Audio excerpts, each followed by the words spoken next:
नाज़रीन, गिलगित बल्तिस्तान का इलेक्शन जिस किस्म की उसमें धांधली की गई है, इसके बाद जो है मौलाना तारक जमील का बड़ा ही ज़बरदस्त बयान सामने आया है। उन्होंने जो कच्चा चट्टा है इलेक्शंस का वो भी खोल के रख दिया है और इस्लामी नुक्ता नज़र से भी बता दिया है कि इलेक्शन की आखिर अहमियत क्या है अवाम की नज़र में और रियासत की नज़र में। आइए मुकम्मल वीडियो आपको दिखाते हैं, फिर इसकी मुकम्मल तफसील जो है वो भी आपके सामने रखते खान हैं। साहब, अमानत में ख़यानत करना ये कितना बड़ा जुर्म है? मेरे नबी का फरमान है, मैं अपने उम्मती से हर गुनाह की उम्मीद रखता हूँ, लेकिन दो की उम्मीद नहीं रखता। एक वो झूठ नहीं बोलेगा, एक ख़यानत नहीं करेगा, खाइन नहीं होगा। खाइन नहीं होगा। तो ये जो इलेक्शन और फिर क्या हो गया और रात को लोग सोए और सुबह बस मर के ही इंशाअल्लाह फैसला होगा। मरना तो सब ने है ना, मरना तो सब ने। सईद इब्न जुबैर रहमहुल्लाह आखिरी शख्स थे जिसको हज्जाज ने कत्ल किया, आखिरी शख्स थे। उसके बाद वो किसी को कत्ल नहीं कर सका। की हालत ही वो नहीं रही कि वो कत्ल करे। 40 दिन बाद 50 दिन बाद मार गया वो।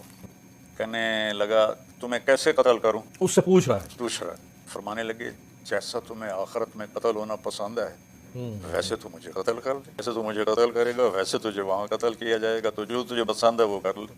तो जैसा कोई जुल्म कर रहा है वैसा आगे उसके साथ मामला हो जाएगा। ख़यानत के ज़ुमरे में आएगा कि नहीं आएगा कि लोगों ने एतमाद करते हुए अपना वोट किसी के हक़ में, अपनी राय किसी के हक़ में दी हो, उसकी राय को तब्दील कर दिया जाए। ये तो बहुत बड़ी खयानत। सारी दुनिया में हम बदनाम हो गए हैं क्या? इस तरह फिर चल जाती हैं चीज़ें, फिर निज़ाम, नहीं रियासतें। चले, नहीं चले। तो अल्लाह के कानून को चैलेंज है ना, अल्लाह ने इस दुनिया को खुद कंट्रोल किया हुआ है। बादशाही अल्लाह की है। लिल्लाहि मुल्कुस समावाति वल अर्द लिल्लाहिल अम्रु मिन क़ब्लु व मिन बअद इन्नल क़ुव्वत लिल्लाहि जमीअ क़ुल अल्लाहुम्मा मालिकल मुल्क। ये सारी आयात बताती हैं कि यहाँ शहनशाही अल्लाह ताला की है। कोई ज़्यादती कर रहा है, कोई बदयांती कर रहा है और उसको ढील अल्लाह दे देता है, तो उसमें भी अल्लाह की हिकमत है। लेकिन ऐसा नहीं कि अल्लाह गाफिल है। ये तो नहीं हो सकता कि शिमर और हुसैन एक कुर्सी पे बैठे हो हों सकता। बरोज़े मशर। जालिम बड़ा काबिल रहम है, जो इस पर हाल आने वाला है वो इसको पता नहीं। कितनी मेरे रब की खौफनाक पकड़ आने वाली है। जालिम होने के लिए काफिर होना ज़रूरी नहीं है। क्या बात? जालिम मुसलमान है या काफिर है, काफिर। एक बिरादरी है। और मजलूम होने के लिए मुसलमान होना काफ़ी बहुत नहीं। खूब। मजलूम एक बरादरी है, चाहे वो हिंदू है चाहे वो मुसलमान। अल्लाह मजलूम की आह को सुनता है, अर्श को हिला देती है, चाहे वो काफिर ही क्यों ना हो। और जालिम के सजदों को रद्द कर देता है, चाहे वो तहज्जुद गुजार ही क्यों ना हो। हज्जाज। खान साहब, हमने बाहर तो बोर्ड ये लगा के रखा हुआ है कि इस मुल्क में एक इस्लामी जमहूरिया पाकिस्तान रहता है, अंदर फिर एक जमहूरियत का एक निज़ाम है, वो एक 5 साल की मश्क है, लोग उस हक़ का इस्तेमाल करते हैं और वो रात को कुछ और हो जाता है। जमहूरियत तो पढ़े लिखे तबके के लिए होती है, वोट देने वाले समझदार हों। हमारे मुल्कों में जमहूरियत एक नाकाम खेल है, इसमें सही लोगों का आना खासा मुश्किल होता है। लेकिन अगर कोई सही राय का इंतखाब करे भी और उसकी राय ही तो बस फिर अल्लाह है ना, गबन हो जाए राय। अल्लाह है ना, अल्लाह भी तो है। आखिर में चूँकि बहरहाल इमरान खान साहब आपका बहुत एहतराम करते हैं, यकीनी तौर पर अभी भी करते होंगे, आपका उनके साथ एक ताल्लुक भी रहा। वो जो सज़ा याफ्ता हैं, अब तो मुलजिम नहीं है, सज़ा याफ्ता मुजरिम है रियासत की नज़र में, मुश्किलात उनकी को कम होगी। देखें, रात कितनी लंबी हो जाए ना, सुबह ज़रूर होती है। ये अल्लाह का निज़ाम। जब अंधेरा हद से बढ़ता है तो अल्लाह सुबह सादिक को ले आता है, पहली का चांद नज़र आ जाता है। तो हर रात की सवेर है, इस रात की भी सवेर होगी। हमारी ज़िंदगी में हो जाए तो हम भी अल्लाह का शुक्र अदा करेंगे कि हमने भी देख ली कोई सुबह। चले गए तो सुबह ने ज़रूर होना है, और ज़ालिमों ने अपने अंजाम को पहुँचना है। ये खेल अल्लाह ने किसी के हाथ में नहीं दिया कि वो कायनाती फैसले करे, उसके हाथ में है। या फ़िरौन ने कितना ज़ोर लगाया कि मूसा को कत्ल कर दिया जाए, 70,000 बच्चे मार दिए। मूसा पैदा हो गई रहा और उसके घर में ही उसके घर में पला और उसके मुंह से निकला, ये ही है मेरा कातिल। नहीं मार सका कि अल्लाह का गैबी निज़ाम चल रहा था।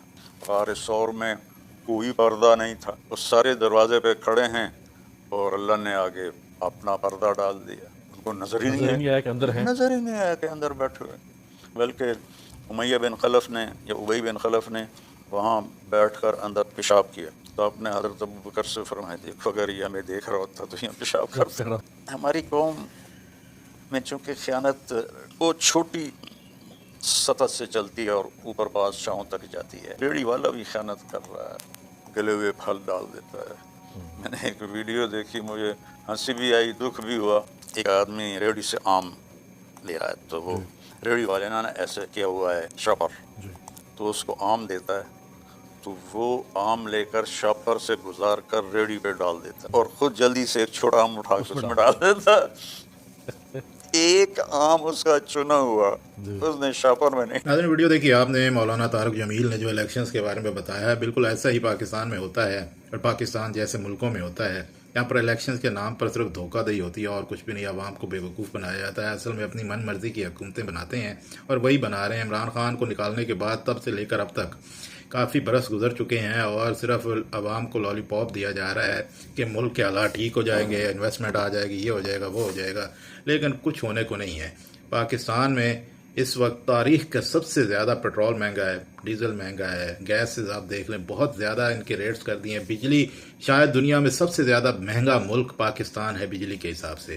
تو الیکشنز ہوں یا نہ ہو، عوام کی صحت پہ تو کوئی فرق نہیں پڑ رہا، نہ مہنگائی میں کوئی فرق پڑ رہا ہے۔ تو الیکشنز کا مطلب ہی یہی ہوتا ہے کہ عوامی نمائندے آئیں گے، وہ عوام کے ووٹوں سے جب آئیں گے تو پھر عوام کو جواب دہ بھی ہوں گے۔ یہاں پر جب ووٹ سے کوئی آتا نہیں ہے عوام کے تو پھر وہ جواب دہ بھی نہیں ہوتا۔ اور شہباز شریف نے تو ابھی تک نہ کوئی انٹرویو دیا ہے جب سے وہ وزیر اعظم بنا ہے، اور نہ ہی اس نے کوئی ریلی نکالی ہو کوئی الیکشن میں یا کوئی خطاب کیا ہو، کچھ بھی نہیں، کیونکہ اس کو پتہ ہے کہ وہ کیسے آیا ہے اور اس کو یہ بھی پتہ ہے کہ آئندہ بھی اگر آنا ہے تو کیسے آنا ہے۔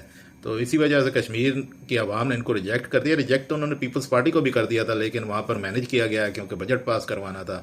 تو ویسے تو انہوں نے نون لیگ کو جتوانا تھا، لیکن پیپلز پارٹی کو یہ سیٹیں دینی پڑیں کیونکہ آگے بجٹ آ رہا ہے۔